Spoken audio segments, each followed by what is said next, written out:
A black woman stands her ground on a flight and teaches an unforgettable lesson in respect. The low hum of the airplane engines filled the cabin as Lena Brooks settled comfortably into her window seat in first class. She exhaled deeply, savoring a rare moment of peace after weeks of grueling international meetings.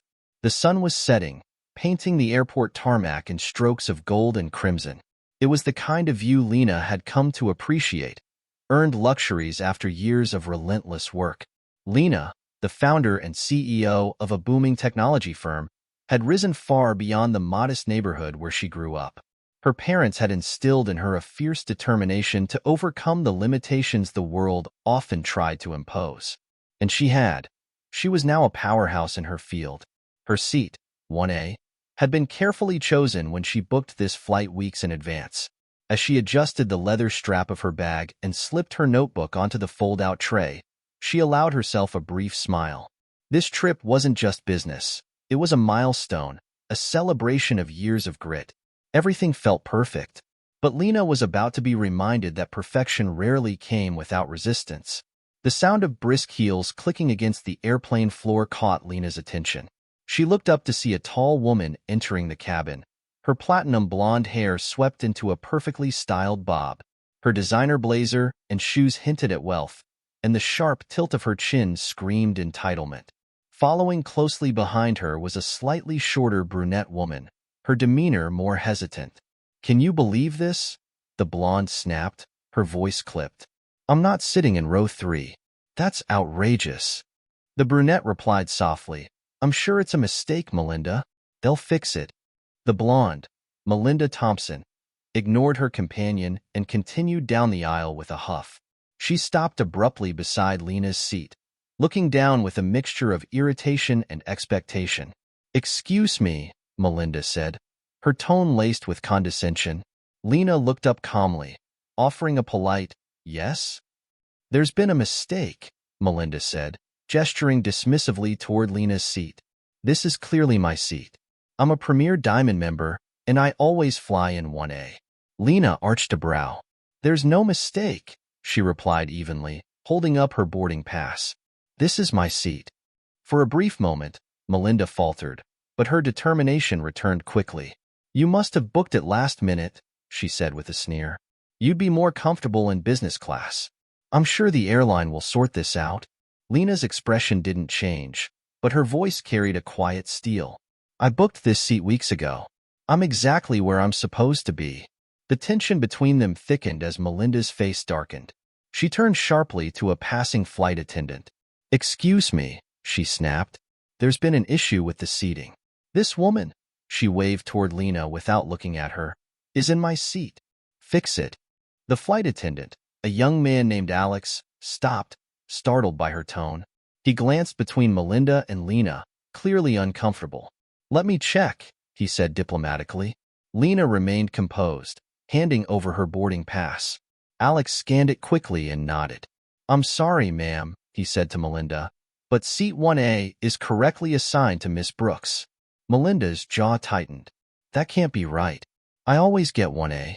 "I'm sorry, but the seat was reserved in advance," Alex repeated firmly. Melinda's polished exterior cracked slightly as her frustration bubbled over.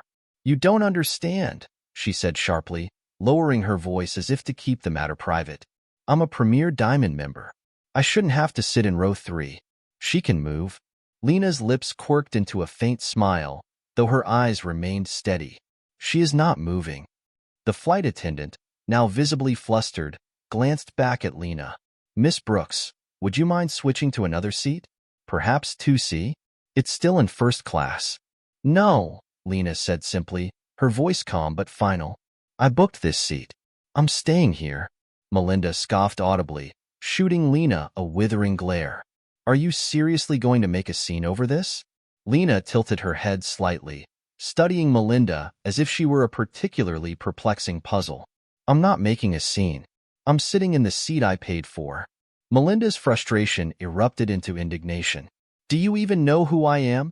she hissed, her voice rising enough to turn heads. "I know exactly who you are," Lena replied, her tone unbothered. "Someone who thinks they're entitled to something that doesn't belong to them. By now, The tension had spread across the cabin. Passengers were pretending not to listen, but Lena could feel their curiosity buzzing like static in the air. The flight supervisor, a woman named Diane Evans, soon arrived, her heels clicking as she approached. "Is there a problem here?" she asked, scanning the situation. "Yes, there's a problem," Melinda snapped, practically pointing at Lena. "This woman refuses to give up my seat." Diane turned toward Lena, who handed over her boarding pass without hesitation. After a moment, Diane nodded. "Miss Brooks is in the correct seat, ma'am." Melinda's face turned red. "Do you have any idea how much money I spend with this airline? This is unacceptable." Diane, attempting to soothe her, said, "Mrs. Thompson, we can't force a passenger to give up their seat." "Well, you'll hear from corporate about this," Melinda barked. At that, Lena let out a quiet sigh, pulling her phone from her bag. Calmly, she typed a message and pressed send. The act was so subtle that only those closest to her noticed. Melinda turned her attention back to Diane, demanding to speak with the captain. The cabin grew still as the intercom crackled. Moments later, the captain himself appeared. A tall, composed man in his mid-50s, his presence commanded immediate respect. "What's going on here?" Melinda launched into a tirade about loyalty, status, and deserving better treatment. The captain listened silently, then turned to Lena. "And you, ma'am?" Lena smiled faintly. "I booked this seat in advance, Captain. I have the boarding pass to prove it. I'm not moving." The captain glanced at Diane, then at Melinda. His tone was firm but polite. "Mrs. Thompson, I'm afraid there's no issue here. Please return to your assigned seat." Melinda's face contorted with fury. "You'll regret this." "No," Lena said softly, meeting her gaze. "You will." 30 minutes later, just before takeoff, two sharply dressed men boarded the plane. Their presence sent a ripple of murmurs through the cabin. They approached Diane, exchanging low words before turning to Melinda. "Mrs. Thompson," one said smoothly, "your behavior has disrupted the cabin. We're asking you to disembark the flight." Melinda's jaw dropped. "You can't do this." One of the men produced a tablet, showing a corporate order. "Your status as a Premier Diamond member has been revoked. Security will escort you off the plane." Her protests fell on deaf ears as she was led down the aisle, her voice trailing into silence.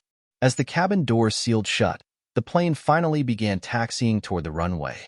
Lena remained in her seat, her calm demeanor unshaken. A quiet hush had fallen over first class. No more murmurs, no more disruptions. The lesson was clear. Entitlement had no place here. If you enjoyed this story, don't forget to like, share, and subscribe for more powerful tales of resilience and justice. What would you have done in Lena's shoes? Share your thoughts in the comments below.